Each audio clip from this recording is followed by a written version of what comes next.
स्वागत है दोस्तों। आज के सेशन में हम लोग सोंद माटी की 9वीं और 10वीं कहानी के बारे में पढ़ेंगे। और 9वीं और 10वीं कहानी ये बहुत ही अच्छी कहानी है। इस 10 कहानी में सबसे अच्छी कहानी 10वीं है और उसके बाद 9वीं कहानी अच्छी लगी मुझे और उसके बाद 8वीं कहानी अच्छी थी। तो इस कहानी में जो अभी तक हो चुकी है उसका लिंक आपको इसी वीडियो के डिस्क्रिप्शन बॉक्स में मिलेगा। और भी खोटा में हो चुका है, जैसे चाबी काटी हो चुकी है।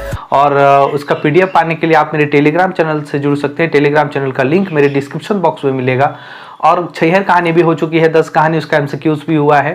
साथ में आपको झारखंड स्पेशल भी बताया जा रहा है। और MCQs जो है डॉक्टर मनीष रंजन की जो अपडेटेड है उसका MCQs बताया जा रहा है झारखंड स्पेशल में। उसका भी लिंक आपको मेरे डिस्क्रिप्शन बॉक्स में मिलेगा। तो चलिए आज हम लोग सोंद माटी की 9वीं और 10वीं कहानी को एक साथ देखते हैं और संभावित प्रश्न के साथ देखते हैं कि उसमें क्या क्या प्रश्न बनने के चांसेस है।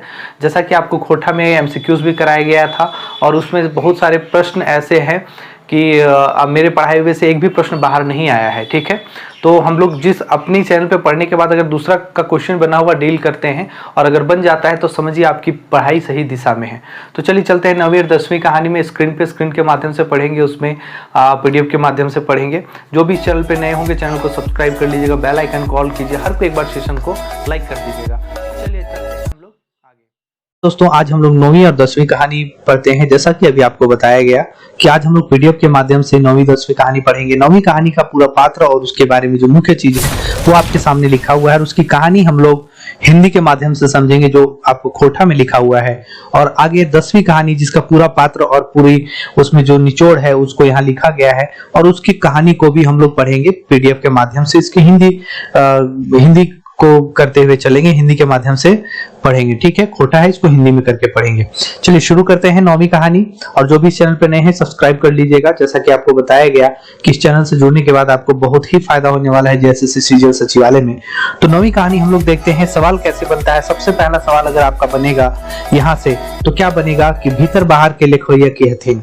भीतर बाहर कहानी के लिखवैया के हथिन तो डॉक्टर विनोद कुमार। जैसा कि पता है सोंद माटी की जितनी भी कहानी है 10 कहानी पढ़ना है। तो जो अभी किताब है उसमें बहुत सारी कहानी दी है, लेकिन 10 कहानी आपको स्पष्ट तौर पे लिखा हुआ है कि 10 ही कहानी पढ़नी है CGL सचिवालय में। तो 10 कहानी जो है आपको 10 कहानी के जो लेखक हैं तो उस 10 कहानी के लेखक डॉक्टर विनोद कुमार हैं। और भीतर बाहर के लिखवैया हथिन डॉक्टर विनोद कुमार। भीतर बाहर कौन किताब से लेल गल है तो ई लेल गल है सोंद माटी से। इसके मुख्य पात्र की बात करेंगे, इस कहानी को बताते हैं लेखक खुद और इसमें जो मुख्य पात्र है वो है सिरजुआ। ठीक है, सिराजुआ नहीं है, सिरजुआ होगा। कहीं एक दो जगह लिखा गया है सिरजुआ इसलिए सिरजुआ, लेकिन ये होगा सिरजुआ। ठीक है, सिरजुआ छोटा भाई है, जितने भी भाई होता है चर्चा करेंगे आगे उसमें है। देखिए इसके बाप का नाम इब्दत खां होता है, इब्दत खां है। मुख्यतः सिरजुआ एक मुस्लिम लड़का है और इसका जो मतलब इमेज है अपने गांव में बहुत अच्छा है। और एक खेल होता है जिसमें कप्तान होता है, मतलब कप्तान होता है। कहानी में बखान करने वाले लेखक हैं रोहित, एक लड़का है इसमें जिसको चोट लगती है। आगे कहानी में हम लोग पसंद करेंगे। इस कहानी में पूछा जा सकता है कि कौन से माह का चर्चा किया गया था। इसमें आपको भादो माह का चर्चा किया गया है।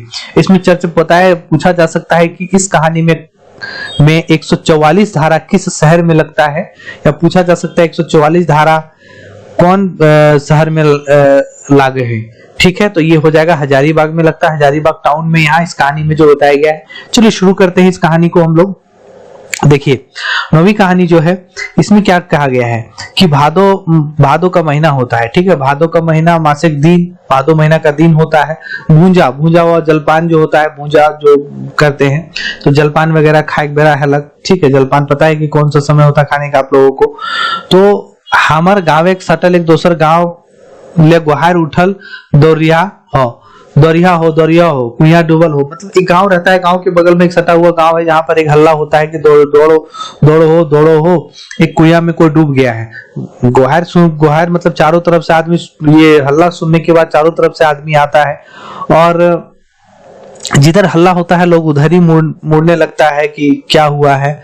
हम भी कूदा फांदी में वहां पर पहुंचते हैं जहां पर घटना हो चुका होता है। 4-5 मर्दाना झागर से कुआं डूबल आदमी निकालो लागला। ठीक है। तो कोई कुआं में डूबा हुआ रहता है, बताएंगे आगे कि कौन कुआं में डूबा हुआ रहता है। 4-5 आदमी मर्द जो होता है वो झागर मतलब झगड़ा जो होता है गांव में, कोई बाल्टी या कोई बर्तन वगैरह कुछ डूब जाता था कुआं में, तो उसको निकालने के लिए जो लोहा का झगड़ा बनता था जो बहुत नुकीला और मुड़ा मुड़ा रहता था, उसी से लोग उसको निकाल रहा है। आदमी भीड़ उमड़ उठल, सब निकाला हो जल्दी करा हो कहे लागल, ठीक है। मतलब भीड़ था और सब लोग कहने लगा कि निकाला हो जल्दी, इसको निकालो जल्दी, इसको निकालो। वहीं पर एक बूढ़ी थी, अपनी छाती पीट पीट के रोने लगी, बेटा सुरजुआ कैसे भाग के लिए, मतलब बेटा सुरजुआ कैसे तुम चला गया। सुरजुआ नाम सुन ले हैं, जैसे उसकी माँ बोली कि बेटा सुरजुआ, ठीक है, ये सुरजुआ का नाम सुने ही पूरा गांव के आंख में आंसू आने लगा, ठीक है। गांव के आंख में जो आंसू आने लगा। अब सुरजुआ कौन है इसके बारे में आइए देखते हैं। सुरजुआ एक 26 साल का एक पठान लड़का है। उसके बाप का नाम इब्दत खां है, जो गांव घर में बहुत ही लोग प्रशंसनीय रहता है, बहुत ही सबका चहेता होता है। ये इसका नेक नियत इसका और इसके बाप का हमेशा साफ रहता है, गांव के प्रति बहुत ही लोगों के लिए हिमायती होता है। और गांव में कोई भी आदमी दुख में के घड़ी में विपत्ति ऐसी पड़ती है तो इबादत खां जो है उसकी मदद जरूर करता है। और इस तरह से क्या होता है कि अपने गांव का एक चहेता बन जाता है, ठीक है। और बोला जाता है कि इबादत खां जो है सो अपनी खूब अपने मेहनत से एक टैक्सिया मतलब एक तो टैक्सी गाड़ी कीन लेता है, खरीद लेता है। तो जब उसके पास ये चीज होता है तो उसके गांव में किसी को रात बिरात अगर किसी को बुखार लगा, किसी तरह का तबियत नासाज लगा या खराब लगा, तो वो उसको बोलता है, ये वो जाने को तैयार हो जाता है और ये मदद के लिए हमेशा तैयार रहता है। मतलब इबादत खां जो है, देखिए कहीं इब्दत खां लिखता है, कहीं इबादत खां लिखता है। तो आपका अगर ऊपर में इब्दत खां लिखा हुआ है तो आप इबादत खां कर लीजिएगा, ठीक है। अगर यही चीज आपको किताब का पीडीएफ न दिखाया जाता तो शायद ये प्रॉब्लम हो जाती है। सरजुआ दोनों लिखा है, आप सरजुआ कर लीजिएगा, ठीक है, या सरजू कर लीजिएगा। चलिए आगे हम लोग देखते हैं कि क्या है कि वो हमेशा अपने रात बिरात कभी भी इसके लिए तैयार हो जाता है मदद के लिए, और मदद भी करता है। और इसमें क्या होता है कि सबके बराबर नजरें मतलब सबसे ज्यादा मदद करने वाला रहता है। सिरजुआ ओकरा में छोट बेटा है, मतलब सिरजुआ छोटा बेटा रहता है उसका, ठीक है। जैसन बाप वैसन बेटा कहलो क्या है, बांसे बखोर में बांस फूटे हैं। देखिए यहाँ एक कहावत है, इस कहावत को आप लोग लिख लीजिएगा, ठीक है। ये कहावत आपको देखिए पूछा जा सकता है कि ये कहावत कौन सी कहानी से ली गई है, तो भीतर बाहर से ली गई है। सोंद माटी की कहानी है, ये सोंद माटी की कहानी भीतर बाहर से लिखी गई है कि ये कहलो गेल है, बांसे बखोर में बांस फूटे हैं, ठीक है। ये शब्द आपको पूछा जा सकता है एग्जाम में, ठीक है। मतलब बांस का झुंड होता है उसमें बांस ही फूटता है। सरजुआ अपना बाप माई का दुलार पावे हेलक, गोटे गांव लोग ओकर व्यवहारिक चलते लार दुलार दे हलथिन। मतलब अपने बाप माँ का दुलारा के साथ साथ पूरे गांव का दुलारा था सिरजुआ, क्योंकि अपने बाप के ही कदम पे चलता था। सबका सेवा करना, सबका मदद करना, सब तरह की बातें होने के साथ साथ जो भी है इस चीजों को लेकर बोला जाता था। इसमें सुरजुआ लोग क्या होता है दोस्तों, इसमें जो है सुरजुआ और इबादत खां सभी धर्म को मानने वाला, सभी बड़े छोट का लिहाज करने वाला एक ऐसा मिलनसार गांव में मिलनसार है जो पूरा पंचायत में लोग का इससे बनता है, इसको प्रेम मोहब्बत मिलता है वहां से, ठीक है। फुटबॉल के 1 नंबर खिलाड़ी रहे सुरजुआ, जो है फुटबॉल का 1 नंबर खिलाड़ी रहता है। टीम भावना के खेले को खूब संगठन बनवे शक्ति, विपद पर आदमी के मदद दिया के नियत सब ओकर गुण। मतलब इस तरह की बातें हैं कि टीम बनाने की शक्ति था उसमें, विपत्ति में साथ देने का, ये सब उसके गुण के बारे में लेखक बता रहे हैं। आज ऐसा कम पत्थर मिले जो आदमी के जाति बंधन से ऊपर उठ के गोटे समाज खातिर आपन के खपाए दे है। आज ऐसा आदमी कम मिलता है जो समाज, जाति बंधन, धर्म से ऊपर उठकर और अपने आप को समाज के लिए खपाता है। तो उसके बारे में बताया जा रहा है, लेखक बताते हैं। आगे ये होता है कि आदमी तो मर जाए मुदा ऊपर गुण, मतलब आदमी तो मर जाता है लेकिन उसका गुण रह जाता है। एक घटना याद के जखन हमहू सुरजुआ संगे फुटबॉल मैच खेले अमृतनगर गेल हलो, गेल रहो। याद है, लेखक याद करते हैं कि सुरजुआ के साथ हम लोग खेलने गए थे। एक घटना को याद करते हैं कि सुरजुआ के साथ हम लोग खेलने गए थे, एक फुटबॉल का मैच खेलने गए थे। कहाँ गए थे? तो अमृत नगर खेलने गए थे। ऊपर ये चीज लिखा हुआ नहीं है दोस्तों, जहां पर आप लोग को पात्र लिखा हुआ है, आप खुद लिख लीजिएगा इस चीज को। जो फुटबॉल मैच कहाँ खेलने गया था भीतर बाहर में, तो वो अमृत नगर खेलने गया था। सुरजुआ हम लोग टीम के कप्तान था। वहां पर सूरज जो है, सरजुआ जो है, सरजुआ एक मुस्लिम लड़का है, तो सरजुआ एक इस टीम का कप्तान था। ठीक है। मैदान में जैसे ही खेल के उतरलो कि हजारीबाग गाड़ी से 2-3 गो बोर छुआ उतरला, हमनी के नजदीक के कहला कि टाउन में दंगा हो गेले हो, चले अपन टीम से हमनी कहले आइलियो कि आज ना खेला, आज ही खेला ना हते। ठीक है। वो लोग खेलने का सोचा, लेकिन हजारीबाग टाउन से 2-3 बड़ा लड़का आया और बोला कि आज हजारीबाग में दंगा हो गया है और दंगा होने की वजह से आज हम लोग का टीम खेलने नहीं आएगा। और वहां पर 144 धारा लग गया है। ठीक है, हजारीबाग टाउन में। ठीक है। इतना सुनने के बाद टीम का कप्तान बोला कि नहीं, आज हम लोग खेलने के बिना नहीं जाएंगे। चले आधा घंटा के अंदर तोहनियों पहुंच जा। तो अपना अपना प्रोग्राम बना कि नहीं, आज हम लोग खेलने के बिना नहीं जाएंगे, आज हम लोग खेलेंगे। टाउन में चुप लगा हुआ है 144 धारा, तो हम लोग यहाँ है तो गांव में है, हम लोग यहाँ खेलेंगे। और वो लोग खेलने का प्रोग्राम बनाता है और खेलना शुरू कर देता है। खेल शुरू हवे कुछ देर, मतलब खेल शुरू होने के कुछ देर के बाद ही, ठीक है दोस्तों, जो पूरा कहानी में लिखा हुआ है वही आपके सामने बखान किया जा रहा है, वही आपके सामने व्याख्या किया जा रहा है। तो आप लोग चिंता ना करें, जहां पर सवाल बनता है वहां पर हम रिपीट करेंगे, वहां पर चर्चा जरूर करेंगे। और इस तरह से आप छोटा छोटा चीज को नोट करके आराम से कहानी को अच्छे से समझ सकते हैं, कोई दिक्कत नहीं है।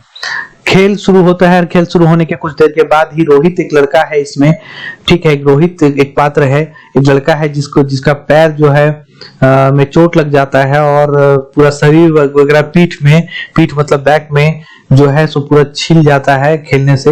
ये सब देख के किसी का काम नहीं करता है, शरीर के क्या होगा, अब इसको कैसे इलाज हम लोग करेंगे, अस्पताल कैसे ले जाएं, शहर कैसे ले जाएं। शहर में तो 144 धारा लगा हुआ है, लेकिन ये हिम्मत सरजुआ करता है।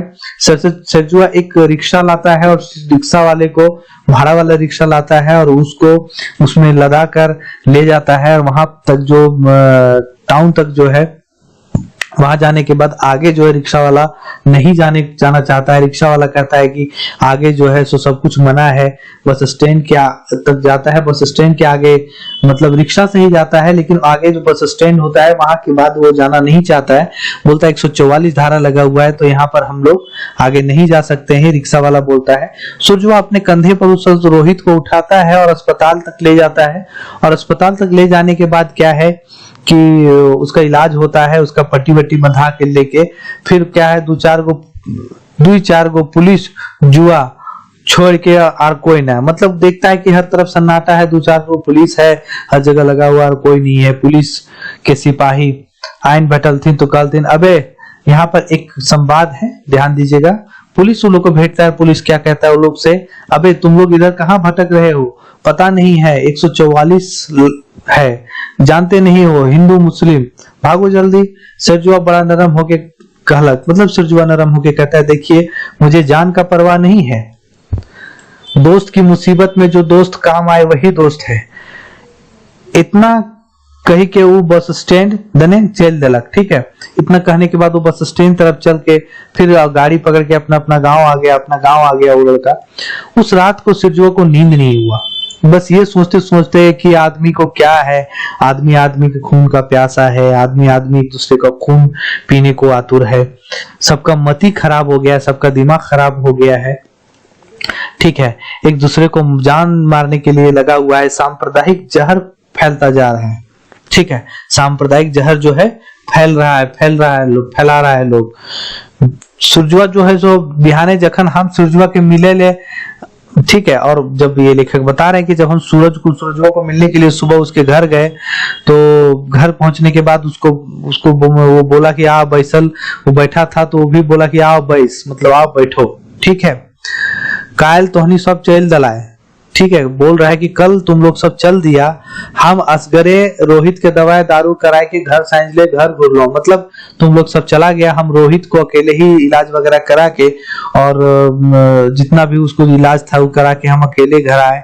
टाउन का हालत कुछ ठीक नहीं लगा, ये सब देख के हमको अच्छा नहीं लगा। ठीक है, इसका टाउन में क्या हो जाता है इसका कोई ठिकाना नहीं था। ठीक है, और आगे क्या होता है दोस्तों, इसमें जो होता है टाउन की हालत ठीक नहीं होने की वजह से ये सेरजुआ जो है चिंता करता है, और चिंता इसलिए करता है क्योंकि ये सांप्रदायिक दंगा होता है। तो आपको पूछा जा सकता है कि सांप्रदायिक दंगा का बखान किस कहानी में किया गया है, तो उसको आपको भीतर बाहर लिखना है। सवाल ऐसे पूछा जा सकता है खोटा में कि सांप्रदायिक दंगा के बखान कौन से कहानी में करल गेल है। तो कौन कहानी में बखावल गेल है, उखरावल गेल है, बखान करल गेल है, तो ऊ करल गेल है भीतर बाहर में, जो सोन माटी के नवा कहानी लागे। चलिए आगे बढ़ते हैं। शहर से सिरजुआ फिर बोलता है शहर से अच्छा तो हम लोग को गांव है, जो हम लोग गांव में किसी तरह का कोई लफड़ा नहीं है, हम लोग सब हिंदू मुस्लिम और भी सब जितना जाति धर्म से ऊपर उठकर सब मिलजुल कर रहते हैं, एक दूसरे का मदद करते हैं। ठीक है, अब यही देखो क्या है कि हमर माए तोर घरे जाके सब बैसो हो, खाना उठन बैठन लेन देन सब हो, कहाँ हियो कोनो फर्की है, तो किसी तरह का फर्क नहीं है। हम तुम्हारी माँ हमारे यहाँ के सब लेन देन खान पीन उठपेट होता है, तुम हिंदू हो हम मुस्लिम है फिर भी ये सब होता है। तुम्हारा बाप जो है सो मेरा बाप, दोनों सब उसमें उठता बैठता है, साथ में सब सहिया लगल है। दूसरी तरह से तुम्हारी माँ मेरी माँ भी सहिया लगी हुई है, उठती बैठती है सब साथ में। ठीक है, और ये सब बातें हैं, ये सब बातें होती रहती है। और आगे वही है कि सहिया हमारे बाप तुम्हारे बाप सहिया, उसी तरह से मेरी माँ तुम्हारी माँ से सहिया लगी है। अभी भी हमारे घर ईद होता है, मुहर्रम होता है कि घर मलीदा जाहो, मतलब घर में जो बनता है, जो पकवान होता है ईद के समय में जो होता है वो तुम्हारे घर जाता है। और तुम्हारे घर में जब फगुआ मतलब होली होता है, होली और दशहरा के टाइम में अगर पूछा जा सकता है कि इसमें सेरजुआ कौन से त्योहार का चर्चा करता है, तो वो ईद और मुहर्रम का करता है। और इसमें सेरजुआ और एक हिंदू कौन से धर्म के हिंदू के त्योहार का कौन सा चर्चा करता है, तो फगुआ और दशहरा, मतलब फगुआ मतलब होली। ठीक है, घड़ी तुम्हारे पास जो तुम्हारे घर में जो पुआ पकवान बनता है वो हमारे घर आता है। यदि शहर के लोग इन ये चलता तो धरती सरग उतर जेते। यदि शहर के लोग ऐसे चलेगा, हम लोग जैसे गांव में मिलकर चलते हैं, तो इस तरह से धरती उतर जाएगा नीचे, सब कुछ ठीक हो जाएगा, यही स्वर्ग हो जाएगा। आदमी के हवे के सब ले बड़ गुण हवे, आदमी के प्यार, आदमी के भावना, ये लो सब बड़ धर्म। मतलब इसमें धर्म जो बताया गया है, इसमें धर्म आदमी के आदमीयता को, मानवता को, प्यार मोहब्बत को, इसी को धर्म बताया गया है। इससे बड़ा धर्म नहीं बताया गया इस कहानी में। इतना कही ओकर आंख छलक जाए, छलछलाई जाए, इतना कहने के बाद उसकी आंखों में आंसू आने लगता है। हमर ठीन ओकर नामे दुर्गा पूजा कंटर फाइल है। ठीक है, दुर्गा पूजा का जो वहां पर होने वाला है, जो भी चीजें उसको कलेक्शन होने वाला है, वो चीजें फाइल है से जो है कहते हैं से राजू भाई तो बेसी ले चंदा जोगाड़ कर अपन गांव से करिहा। ठीक है, ये दूसरे गांव का रहता है, तो इस राजू को के पास आता है मिलने, बोलता है कि तुम दुर्गा पूजा के लिए थोड़ा सा ज्यादा चंदा करना। इस साल जो है गांव नवयुवक संघ जो है उसमें नाटक खेलने का बात हो रहा है, इसमें नाटक गांव में खेला जाएगा दुर्गा पूजा में, इसलिए ज्यादा चंदा करना। ये बोलकर क्या होता है, कॉलेज की ओर निकल पड़ता है लेखक, और चले हम ओकर से विदा लेके चाणे चाणे घा चल दिलो। ठीक है, ये कहकर उसको चाणे चाणे मतलब होता है जल्दी जल्दी में, इस तरह से उसे विदा लेकर अपनी कॉलेज की ओर लेखक चल पड़ता है। और की काल की हते। ठीक है, उसके बाद ये बोलता है काल की हते, किसको पता कल क्या होगा। ठीक दशहरा नजीक भेल रहे ताल 10 दिन पहले है। ठीक है, जब नजदीक होता है दशहरा का तो 10 दिन पहले ही क्या होता है कि जलपान खाने के बाद सेरजुआ क्या होता है कि नहाने के लिए कुआं पर जाता है, और उसका पैर फिसल कर सीधे कुआं में डूब जाता है।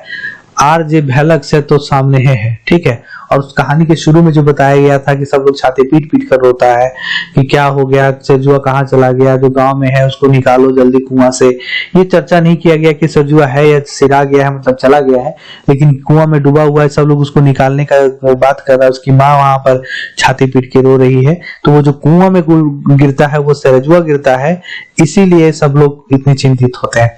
चलिए हम लोग 10वीं कहानी की ओर बढ़ते हैं दोस्तों। 10वीं कहानी क्या है, है। 10वीं कहानी हूब है, ठीक है। सोन माटी की 10वीं कहानी हूब है। थोड़ी सी ये कहानी मुझे इन सारी कहानी में आपको भी अच्छा लगेगा। ये कहानी बहुत ही अच्छी कहानी बनाई गई है। और अब देखिए आपके सामने जैसा भी रिप्रेजेंटेशन हो इसका, लेकिन जैसा सवाल जो इसमें लिखा हुआ है, जो इससे सवाल बनकर निकलेगा, ऐसा ही आपके सामने बताया जाएगा।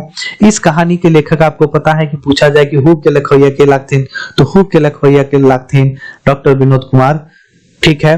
और आगे आपको पूछा जा सकता है कि हूब कई नंबर के कहानी लगे, तो हूब 10 नंबर के कहानी लगे। हूब कहानी कौन ककर से गेल है, तो हूब जे लेल गेल है और सोन माटी से लेल गेल है, ठीक है। ये संभावित प्रश्न हो गए। अब आपको इसमें पूछा जा सकता है कि ई कहानी में कौन महीना चर्चा करल गेल है, तो ई कहानी में चर्चा करल गेल है पूस। पूस मतलब ठंडा का महीना होता है। 9वीं कहानी में आपको पता है कि भादो महीना का चर्चा किया गया था, जो बहुत ही गर्मी का समय होता है, ठीक है, थोड़ी गर्मी का समय होता है। अब देखिए मुख्य पात्र इसमें क्या है, मुख्य पात्र इसमें दामोदर है। दामोदर का 7 भाई होता है, जिसमें ये सबसे छोटा है। क्लियर है, 7 भाई में सबसे छोटा भाई है दामोदर, ठीक है।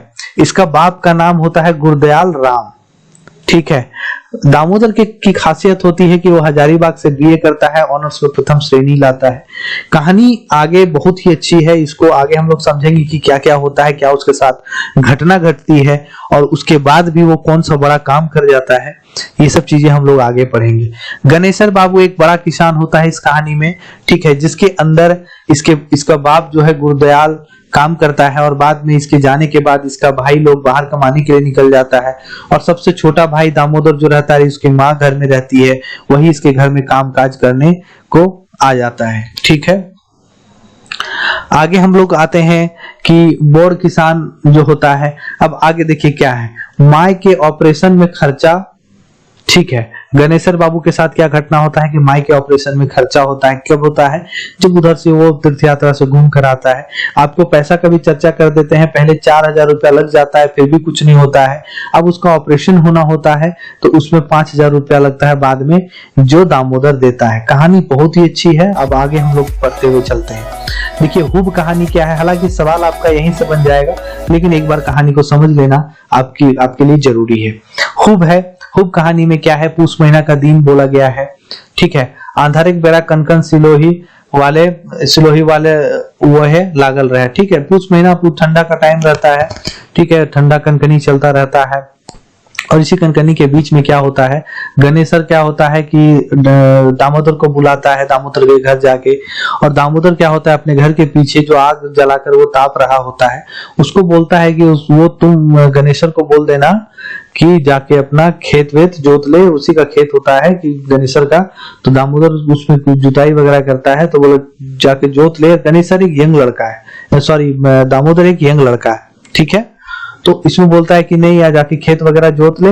और इतना कहकर गुनेश्वर बाबू जो है वो अपने घर पर चल जाता है, और आराम से अपने पलंग पर निहाली मतलब आपको पता है कि रजाई जो तोशक होता है उसमें घुसकर आराम से पसर कर सोने लगता है, क्योंकि ठीक, और सीताराम करने लगता है। ठंडा का समय होता है, घड़ी 2 घड़ी बीतने लगता है, घंटों बीत जाता है, दामोदर नहीं आया, अभी तक नहीं आया है, ठीक है।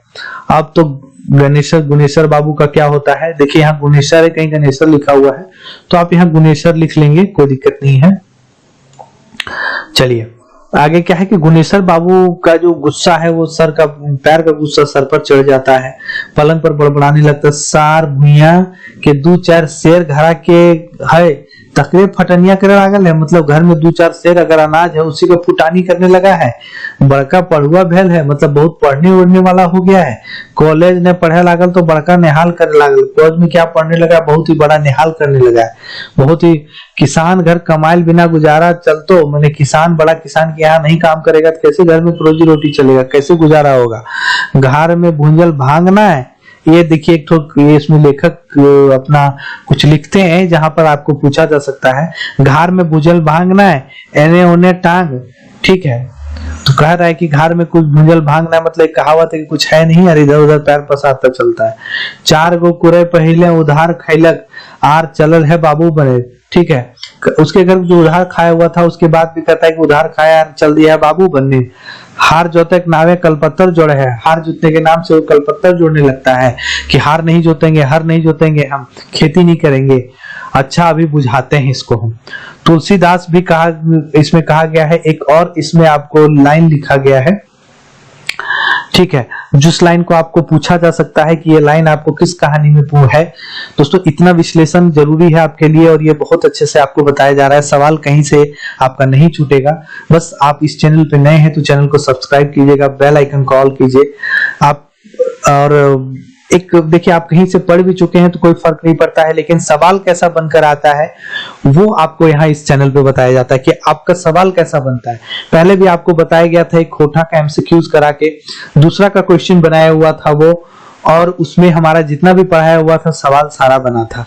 तो इससे बस आपको यही दिखाना चाहते हैं कि हम इस तरीके से आपको पढ़ाएंगे, इस तरीके से आपको बताएंगे कि शॉर्टकट में आपका जो सवाल है बस अच्छे से सारा सवाल डील हो जाए। ठीक है, क्योंकि जो सवाल बनता है जो एक्सपर्ट हैं, खोटास के लेखक हैं, तो उनसे थोड़ा राय मशवरा थोड़ा सा ये करके थोड़ा सा लिया जाता है कि किस तरह का सवाल बने, हम उसी तरह से क्लासेस आपको प्रोवाइड कराते हैं। चलिए, आपको क्या है, ढोल गवार पशु शूद्र नारी, शूद्र पशु नारी ये सब ताड़न के अधिकारी।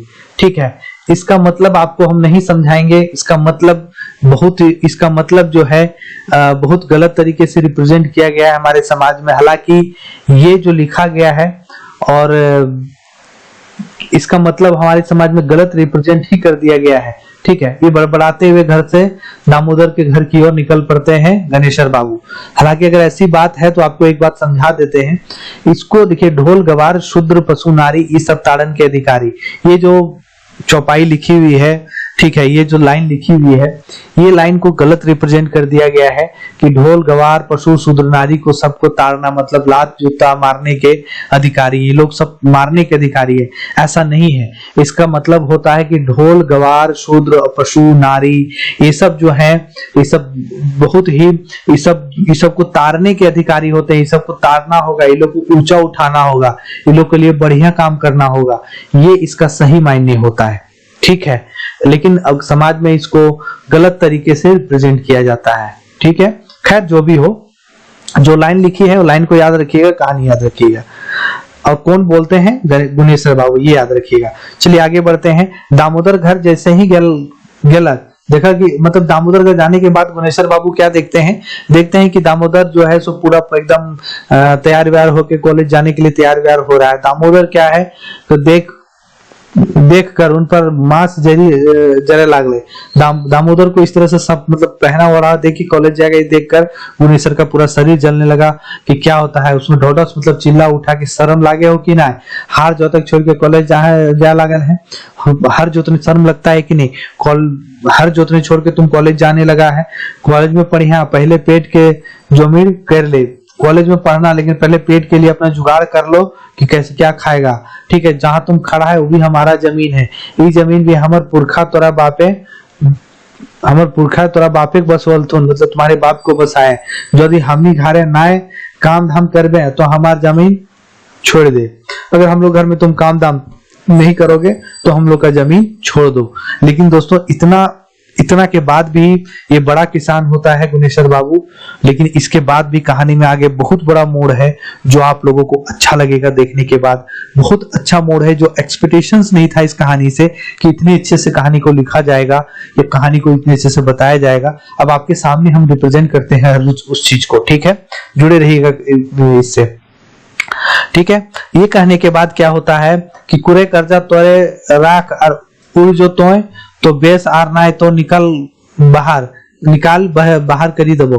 ठीक है, जो भी यहाँ बोला जा रहा है कि तुम्हारा जो कर्जा उर्जा है, जो भी चीज है उसको तुम पूरा कंप्लीट करो, नहीं तो तुमको निकाल के यहाँ से निकाल के बाहर कर देंगे। असल भुइया है तो अपना असल भुइया, देखिए यहाँ पर दामोदर जो होता है भुइया होता है, ठीक है। तो बोला जाता है कि अगर तुम असल भुइयां है तो अपना हाड़ कूट के कमो दमो, मतलब पूरा मेहनत करके कमो दमो, और दिन भर अपना जो अजवाहर मतलब खाली जो रहता है बेकार रहता है, उस तरह से जाओ अपना मछली मारो और खोखरा मारते रहो। पढ़ाई पढ़ाई कोनो हंसी ठट्टा ना है, माने पढ़ाई कोनो मजाक नहीं है। माइनस माइनस प्लस पढ़ लें तो गोदी पगलाई जीतो, मतलब होता है कि माइनस ज्यादा प्लस ज्यादा पढ़ोगे तो दिमाग पागल हो जाएगा, ठीक है। आरो कुछ कहते थे अगर पहले दामोदर और कुछ कहते, उससे पहले दामोदर क्या होता है, निकल कर वहां से चल देता है और गांव और घूर के गांव ना आवे के क्रिया खाए ललक, और कसम खाता है कि हम वापस गांव नहीं आएंगे। लेकिन कब तक गांव नहीं आएगा इसका चर्चा नहीं किया है, लेकिन आगे कब गांव आता है, बहुत ही अच्छी कहानी है। आगे देखिए, दामोदर 7 भाई में सबसे छोटा होता है, उसका बाप गुरदयाल राम होता है, गांव एक जमींदार के पास जिंदगी अपना खटूट के गुजार देता है। उसके मरने के बाद उसका जितना भी भाई है, ठीक है, 6 बैटमैन चंदन नगर, ठीक है। आपको पूछा जाएगा कि हुब कहानी में जो उसका 6 भाई था वो कहाँ काम करने गया था, तो चंदन नगर सब काम करने के लिए चल पड़ा था। अकेले दामोदर घर में रह जाता है और उसकी माँ के साथ अपना रहता है और गुनेश्वर बाबू के यहाँ काम धाम करके अपना जीवन गुजर बसर करता है, ठीक है। रोज 10 रुपया वहां से मिलता है जिससे वो अपना किसी तरह से गुजर बसर करता है और उसी पैसे से अपना बचाकर अपना पेट काट कर अपना कागज कलम पढ़ाना पढ़ाई लिखाई के लिए अपनी चीजों को खरीदता है। आगे देखिए क्या है, पढ़े कोकर सुरवे से सगत हलय, ठीक है। पढ़ने का उसको शुरू से मन रहता है, दामोदर को शुरू से मन रहता है, लेकिन उसके पास उतनी चीजें नहीं होती है कि वो पढ़ सके। सले कोनो रकम मैट्रिक कर लेला, इसीलिए वो किसी तरह से मैट्रिक कर लेता है। अब वो कॉलेज नाम लिखाई ललक, अब किसी तरह से वो आगे कॉलेज में भी नाम लिखा लिया। वो हरिजन समाज से आता था, हरिजन था, इसीलिए उसको क्या है 7वां से 10वां तक छात्रवृत्ति मिला था, ठीक है। और उसी छात्रवृत्ति से वो अपना शर्ट पैंट सिलाया था। घर में एक तो बूढ़ी माँ, घर में असगरे बुढ़िया माए घर अगरे हलिक, वो जाने के बाद क्या क्या अपना पढ़ाई लिखाई करता था। घर में उसकी एक बूढ़ी माँ घर को बस देखभाल करती थी, रहती थी घर में किसी तरह से। तो उसकी छात्रवृत्ति से उसको अपना सारा चीज वो ले लिया। जे दिन दामोदर घर से हजारीबाग जाए ले अचके निकलल रहे से घरी ओकर माए कहले रही, ठीक है। जो दामोदर अपने घर से हजारीबाग जाने के लिए जो निकल रहा है, जो गुनेश्वर बाबू के बातों से खफा होकर गुस्सा होकर वो निकलता है कि हम इस गांव में वापस नहीं आएंगे अब। तो उसकी माँ एक बात करता है, बेटा तो हमारे खातिर फिर जल्दी घूमी है, मतलब बेटा तुम हमारे लिए फिर से जल्दी घूमना, हम पाकल आम की तरह हैं, कब टपक जाएंगे इसका कोई भरोसा नहीं है। माई के मुंह से ये बात सुनकर दामोदर के भर भर आंख लोर, इस बात को सुनकर दामोदर रोने लगता है। और लेकिन मुद्दा है इस बात ये है कि गुनेश्वर बाबू को जो इतना बड़ा बात बोला, इतनी बड़ी बात के बाद वो घर पे नहीं रुक सकता था, उसको पढ़ाई लिखाई करके कुछ करना था, आगे वो निकल दिया। अब आगे निकलने के बाद क्या होता है कि वो कहाँ चला जाता है, मने मने माए के प्रणाम करके वो घर से निकल गया। अब वो हजारीबाग निकल गया। कहाँ निकल गया, वो हजारीबाग पढ़ने के लिए निकल गया। तो हजारीबाग पहुंचने के बाद क्या है कि उसका खर्चा पानी कैसे चले, तो वो इस चीज को नहीं बेयर कर पाया, नहीं उठा पाया। तो मुद्दा होकर लाइफ कहीं काम ना घटल, कहीं काम भी ढूंढने लगा तो उसको काम नहीं मिला। तो लास्ट में वो क्या है, रिक्शा शुरू कर दिया चलाने।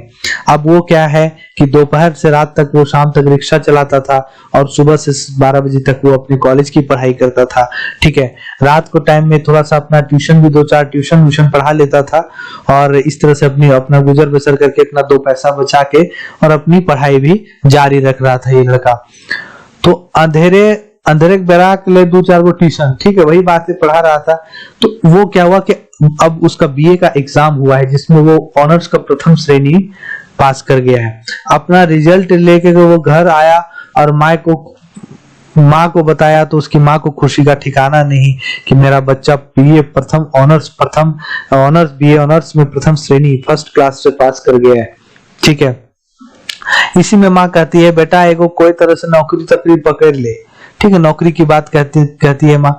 तो कहानी अब ज्यादा नहीं है लेकिन अब कहानी में मोड़ है, ठीक है। आगे माँ के आशीर्वाद लेके फिर वो गांव शहर की ओर चल पड़ा और अपने काम में जाके लग गया, ठीक है। उसी समय क्या हुआ कि दरोगा कंपटीशन तैयारी करने लगा, वो दरोगा का कंपटीशन का तैयारी करने लगा दामोदर। और मार्च महीना में परीक्षा में बैठ गया था, ठीक है, बैठा था। उसी का रिजल्ट के आसरा में वो कहीं नौकरी नहीं पकड़ रहा था, कहीं नौकरी नहीं लग रहा था।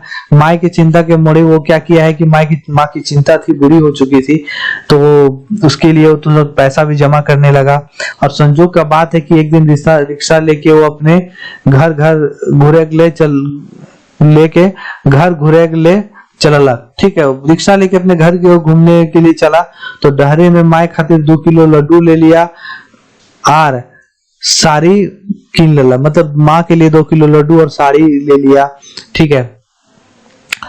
उसी समय उसको एक पेपर वाला मिल जाता है। और उस पेपर में वाला उसको क्या है दोस्तों कि पेपर वाला जो है उसको बुलाता है और वो पेपर को देखता है। पेपर उघाड़ के जैसे ही देखे है, ठीक है, उघाड़ के मतलब पेपर को जैसे ही पूरा खोल के देखता है तो वो देखता है कि दरोगा के कंपटीशन वाला रिजल्ट का नजर पड़ता है और वो अपना रोल नंबर देखता है और वो खुशी के मारे नाचने लगता है। और ये बात माँ के आखिरी साधटा पूरा हते, सोचने लगता है माँ का जो आखिरी इच्छा था कि हमको नौकरी हो जाए वो भी पूरा हो जाएगा। अब वो घर घूम के जाता है। घर घूम लेके जाने के बाद माँ उसकी खाटी में घर कर रही थी, मतलब स्थिति खराब हो चुका था उनकी माँ का, और मरणासन में पहुंच गई थी। और वो देखती है मरणासन में पहुंच गई होती है, किसी तरह से अपनी माँ के पास जाता है तो उसकी माँ नहीं पहचानती है। आंख खोलकर किसी तरह से छीन लेती है कि उसका बेटा दामोदर है जो उसके नजदीक खड़ा है। हाथ इशारा से कहली बेटा हम अब जा रहे हो, मतलब बेटा हम अब जा रहे हैं, तुम अच्छे से सुख से रहना। माँ के ई दशा देखकर दामोदर क्या है कि कपस कर रोने लगता है। मुद्दा है, बात ये है कि मन के धौर बांधकर माँ के कान के पास जाकर दामोदर बोलता है कि माँ हम दरोगा की नौकरी खातिर चुना गए हैं, हमको दरोगा का नौकरी लग गया है। माँ के आंख में खुशी का आंसू बहने लगता है और अपन हाथ दामोदर के ऊपर रखकर माँ सिरा जाती है, माँ मर जाती है। दामोदर के ऊपर हाथ अपना रखती है और माँ ये सुनकर मर जाती है कि मेरा बेटा का नौकरी लगा। माँ की अंतिम इच्छा पूरी हुई, लेकिन क्या वो अपनी माँ के साथ सुख नहीं कर पाया, उस नौकरी के साथ सुख नहीं कर पाया अपनी माँ के साथ, लेकिन उसकी माँ का इच्छा था नौकरी लग जाए, वो इतना सुन ली। चलिए आगे बढ़ते हैं। थोड़ी कहानी है जो बहुत बड़ा मोड़ है कहानी में। घर में दामोदर जो है अकेले रह गया था। दामोदर को जो नौकरी लगा था दरोगा का, तो उसकी वजह से वो क्या हुआ कि जितना तक कर्जा महाजन था सब पूरा कर लिया। अब तो अपन परिवार के संग नौकरियों मतलब अपना परिवार भी कर लिया। परिवार करने के बाद वो धनबाद में रहने लगा। पूछा जाएगा आपसे सवाल कि दामोदर नौकरी करने के बाद, दरोगा बनने के बाद कहां पर किस जगह पे रहा, तो धनबाद में रहल हलै, ठीक है। चलिए थोड़ी सी बची हुई कहानी। दुख सुख आदमी के जिंदगी में बराबर लागल रहा है। ये कहानी हम लोगों को ये शिक्षा देती है कि दुख और सुख आदमी को लगा रहता है। हमें किसी भी परिस्थिति में, किसी विषम परिस्थिति में किसी को दोष न देते हुए बस उस परिस्थिति से लड़ना चाहिए और अपने फ्यूचर, अपने भविष्य के लिए आगे बढ़ना चाहिए। चलिए आगे क्या है। कखनो दुख तो कखनो सुख है, कभी दुख तो सुख है, यही कहानी इसमें बताया गया। अब जो कहानी में है देखिए क्या है। गुनेश्वर बाबू अपन परिवार संगे तीर्थ कर ले गंगा सागर गेल रहा, ठीक है, गंगा स्नान करने के लिए, तीर्थ करने के लिए गया था। उसमें उसकी माँ का तबियत खराब हो गया, ठीक है, हालत इतना खराब हो गया कि बूढ़ी माँ अब तब होने लगी। उसकी बूढ़ी माँ लग रहा था अब न तब वो मर जाएगी। धनबाद आए के गुनेश्वर बाबू डॉक्टर के दिखेला, ठीक है, धनबाद आया। धनबाद आने के बाद गुनेश्वर बाबू डॉक्टर को दिखाया, जिसमें अस्पताल में भर्ती हुआ। 4 दिन में 4000 टका खर्चा हो गया, जो कि आपको बताया गया है कि 4 दिन में 4000 रुपया खर्च हो गया उसका। डॉक्टर बोल दिया कि पेट का ऑपरेशन करना पड़ेगा और जल्दी ऑपरेशन नहीं हुआ तो ये बूढ़ी बचने का चांस नहीं है, हम नहीं बचा पाएंगे। अब तो बड़का समस्या वही गया। अब तो उसको पास बड़का समस्या रहा क्योंकि उसके पास अब पैसा था नहीं। गुनेश्वर बाबू के पास, वो बड़ा किसान था, उसके पास खेत बाड़ी बहुत सारा चीज था, लेकिन पैसा नहीं था ज्यादा। तो 4000 खर्च होने के बाद उसके पास बचा नहीं कुछ। ऑपरेशन में भी 5000 रुपए खर्च की बात किया गया, जैसा कि आपको ऊपर बताया गया है। और ये ऑपरेशन में कुछ पैसा पहले ही जमा करने की बात कहा गया। अब देखिए दोस्तों क्या है, देखिए लास्ट है कहानी पे। कहां से तुरंत इतना पैसा आएगा, इस सोचे लागल गुनेश्वर बाबू। इतने ही में क्या होता है कि एक आवाज आता है, दादा कर ले दामोदर पहुंच गए। दादा दादा कर ले दामोदर वहां पर पहुंच गया। पहुंचते हैं पूछला की बात है, किले अखनी हिया ई हालत में बैसल हत, क्या बात है कि सब इतना हालत में बैठा हुआ है। ये गुनेश्वर बाबू सब बात कही गलत आर समस्या रखला। गुनेश्वर सब दामोदर के पास एक बात कह दिया कि ये बात है और समस्या भी रखा। दामोदर ढाढ़स बांधा कि यार झट से सारा रुपया का जुगाड़ किया। वही दामोदर जिसको ढोरस कर, जिसको बहुत भला बुरा बोल कर गुनेश्वर बाबू अपने गांव में बोला था और वो वहां से निकल गया था, जिसपे थोड़ी बहुत प्रताड़ना भी हुई थी। वही उसके पैसा का जुगाड़ किया ऑपरेशन के लिए। और आगे क्या होता है, उतने नाम उनखर परिवार के सब के आपन डेरा लाइन के खूब खातिर भाव करलक। और जितना भी उसका परिवार था उसके बाद उसके सब अपना डेरा पर लाया, खूब खातिर भाव किया, क्योंकि धनबाद में ही रहने लगा था दामोदर। तो सबको अपना जो है वो खातिर भाव खूब करने लगा। और उसके बाद क्या है, डॉक्टर के ऑपरेशन बोला कि सफल रहा और बूढ़ी माँ बच गई। 10 दिन तक अस्पताल में रहने के बाद गुनेश्वर बाबू परिवार सहित अपना घर घूमता है। और घर घूमने के बाद उनका माँ अस्पताले रहली। तब तक जितना उसकी माँ जब अस्पताल में रही तब तक उसका सारा खातिरदारी, उसकी माँ के लिए फल फूल सारी चीजों की व्यवस्था दामोदर करता है। और ये सब चीज गांव आने के बाद गुनेश्वर बाबू सोचता है और वो सोचने के बाद बदल जाता है। और आगे बोलता है, गांव पहुंचने के बाद गुनेश्वर बाबू अपन मानसिकता पर बहुत अफसोस करला। अपनी मानसिकता पर अफसोस करने लगता है कि कोई भी आदमी छोटा बड़ा नहीं होता है। छोट जात कही के तिरस्कार कर ले हला, हम उसको छोटा जाति कहकर उसको तिरस्कार किए थे, लेकिन अब कोई छोटा बड़ा नहीं होता है। विपरीत परिस्थिति में जो आपको साथ देता है वही सबसे बड़ा होता है। दूर दराबे हला वह उनकर पर इज्जत बचवलक। ठीक है, वो दूर दराज था फिर भी वो मेरा इज्जत बचा दिया। वो मने भाफला जे जात से कोई बड़ा छोट नहीं होता है। सबसे बड़ा धर्म जो है कर्म है। इस कहानी में सबसे बड़ा जो प्रधान चीज बताया गया है वो कर्म को बताया गया है, मतलब कर्म को बताया गया है। गांव जितना पढ़ा लिखल छुआ बढ़ता गांव उतने तरक्की करते। ठीक है, अब आगे बोल रहे हैं कि गांव में जितना भी पढ़ाई लिखाई करेगा छुआ गांव तरक्की करेगा। ये अपनी मानसिकता बदल दिए कि तुम मेरे खेत में काम करो, तुम बस काम करके गुजार करो, पढ़ने से कुछ नहीं होता। इस मानसिकता को बदल दिया गया है। इस मानसिकता को इस घटना के बाद बदल जाता है गुनेश्वर बाबू का। तो चलिए यही कहानी थी। कहानी जो भी है, 2 कहानी इसके माध्यम से हम लोग पढ़े। आई होप आप लोगों को कहानी बहुत अच्छी लगी होगी। हर वो सवाल जो आपके लिए इम्पोर्टेंट है, जो जहां से पूछ सकता है, इससे हर वो सवाल के बारे में आपसे चर्चा किया गया। तो आगे जो भी कहानी है, सोंद माटी की कहानी आपको कंप्लीट हो चुकी है, 10वीं कहानी पढ़नी है। और आपको जो भी अब इस चैनल पे आपको खोटा के लिए बहुत सारा चीज हो रहा है और झारखंड स्पेशल भी हो रहा है पेपर 3 के लिए। तो मिलते हैं एक नेक्स्ट कहानी में। जो भी इस चैनल पे नए हैं चैनल को सब्सक्राइब कीजिए, बेल आइकन को ऑल कीजिए, हर कोई लाइक करके एक बार दोस्तों में शेयर जरूर कीजिए। ये आपको ज्यादा से ज्यादा शेयर कीजिएगा।